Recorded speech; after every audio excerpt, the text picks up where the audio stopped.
যে এটাকে একটা মডেল উপজেলার মধ্যে আনবো, মডেল কনস্টিটিউয়েন্সিতে আনবো, শিল্প কলকারখানা করে কর্মসংস্থান করে আরও টেকনিক্যাল পলিটেকনিক আছে, আরও টেকনিক্যাল ইনস্টিটিউট করব, শিক্ষকদের জন্য ট্রেনিং ইনস্টিটিউট হচ্ছে আমার এলাকাতে একটা, দৌলতখাতে একটা, এগুলি করে এলাকাটাকে একদম পরিপূর্ণ করব।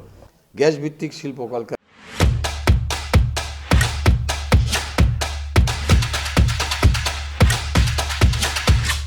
করে আমাদের এলাকার তথা ভোলা জেলার কর্মসংস্থান সৃষ্টি করতে হবে, যার ফলে আমাদের এখানে বেকারত্ব দূর হবে এবং আমাদের তারেক রহমান সাহেবের যে কমিটমেন্ট যে শিক্ষিত বেকারদের জন্য মানে কর্মের ব্যবস্থা করা, আমরা সেটা করতে পারবো। এরপর কলকারখানা হলে এখানে আমরা পোর্ট করব, যাতে এখান থেকে শিল্পের উৎপাদিত দ্রব্য যাতে নদীপথে চট্টগ্রাম হয়ে যাতে বিদেশে চলে যেতে পারে।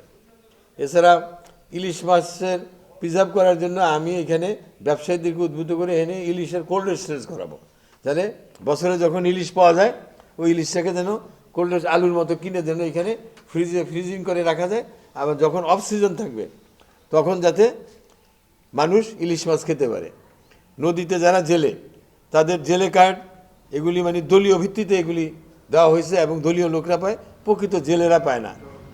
এগুলিকে আইডেন্টিফাই করে এই জেলে কার্ডটাকে পুনর্বন্টন এবং পুনর্বিন্যাস করা হবে, আরও বৃদ্ধি করা হবে।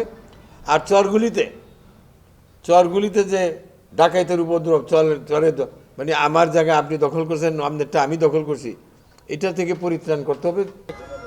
যারা ভালো অবস্থানে যাক, আপনারা জানেন আলিম মাদ্রাসা করছি,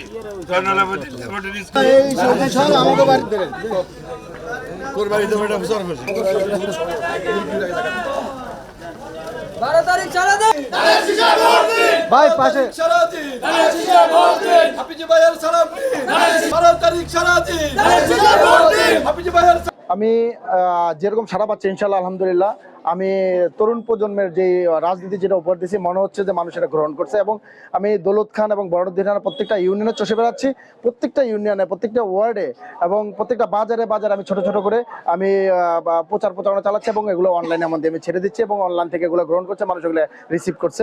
আলহামদুলিল্লাহ কর্মজীবী মানুষগুলি খুবই গ্রহণ করছে এবং আশা করি আমি ইনশাল্লাহ বিপুল ভোটে ইনশাল্লাহ আল্লাহর রহমত জয়যুক্ত করবো ইনশাল্লাহ। প্রথম কাজ হবে গঙ্গাপুরের চর, হাজুপুরের চর, শহীদপুরের যে চর আছে এগুলো যে দখলমুক্ত করে প্রকৃত মালিকদের হাতে আমি বুঝিয়ে দিব এবং নিয়ামতপুর সহ যে চরগুলি অবৈধভাবে দখল করে আছে সেগুলো আমি মুক্ত করে মানুষের হাতে বুঝিয়ে দেবো ইনশাল্লাহ প্রথম পদক্ষেপ। এবং প্রত্যেকটা উন্নয়ন কর্মকাণ্ড আমি এলইডি বোর্ডের মাধ্যমে উপজেলায় যে আমি বাধ্য করব যে এলইডি বোর্ডের মাধ্যমে টানিয়ে দেওয়ার জন্য, যেন মানুষ উন্নয়ন খাতে কত টাকা আসে, মসজিদের জন্য কত টাকা আসলো, তারপরে বিভিন্ন এলজিডি টিআর কাবি খাওয়ার জন্য কত টাকা আসলো, এগুলো মানুষ জানতে পারে।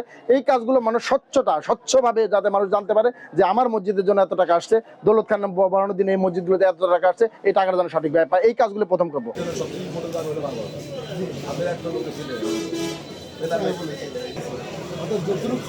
আলহামদুলিল্লাহ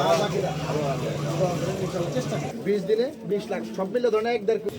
আর আমি যদি আল্লাহর রাস্তায় ভোট পাই তাহলে কি হবে? আমি যদি আপনি কাজটা প্রথম কমিটমেন্ট ছিল, আমি কাজ করতেছিলাম, সেই কমিটমেন্টের রেস ধরে কিন্তু এখানে আমি প্রতিনিয়ত আমি আপলোড দিচ্ছি, কমিটমেন্ট দিচ্ছি মানুষের কাছে। আমি যদি নির্বাচিত হই তাইলে প্রথমে এই এলাকায় যে চাঁদাবাজি, দুর্নীতি, দখলবাজি থেকে আরম্ভ করে মারামারি, কাটাকাটি, চর দখল, তারপরে অবৈধ বালু উত্তোলন থেকে আরম্ভ করে যে সমস্ত অন্যায় কাজকাম হচ্ছে সেগুলিকে আমি প্রথমে অ্যাড্রেস করব। এরপরে দীর্ঘমেয়াদী পরিকল্পনার মাধ্যমে যেমন ভোলা বরিশাল সেতু, গ্যাস ভিত্তিক এখানে শিল্প কারখানা গড়ে ওঠা, তারপরে নদী ভাঙ্গনের টেকসই ব্যবস্থা গ্রহণ করা। আর নদী ভাঙ্গার কারণে বিপুল জনশক্তি তারা মানবেতর জীবনযাপন করছে, তাদের স্যানিটেশন, তারপরে তাদের শিক্ষা, তাদের বাসস্থান, এই বিষয়গুলিকে আমি প্রথমে অ্যাড্রেস করতে চাই।